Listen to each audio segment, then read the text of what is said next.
адамдар, биз ата-энелер баланы тарбиялоону ушунчалык деңгээлде түшүнүп калдык. Канчалык деңгээлде десе, балам таянбай отур деп калдык да.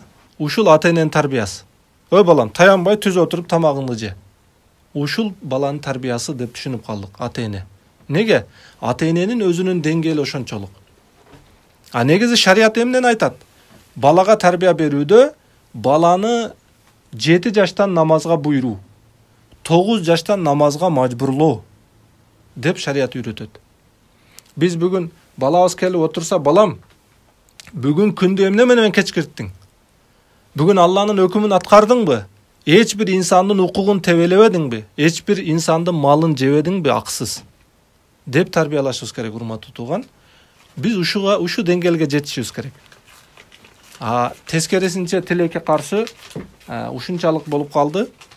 Балабызды түз отурушка гана тарбиялап калдык. Жолбосо мектепке түз барып, түз келгенге гана тарбиялап калдык. Не кылышыбыз керек? Урматтуу ата-энелер, биз балага жоопкерчиликтүүбүз. Баланын ат коюудан баштап, ошонун тарбиясына бардыгына жоопкерчиликтүүбүз. Кыяматта сөзсүз жоопко алынабыз. Урматтуу туугандар, бала сиз менен бизге эң чоң бир акыретибизди кур бере турган нерсе бул. Аспап. Эмне менен?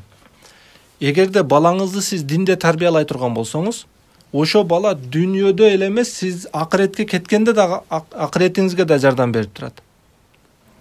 Сооп иштерди, Куран окууну, садака жиберүүнү аркаңыздан дуа кылуу менен пайда берип турат, иншалла.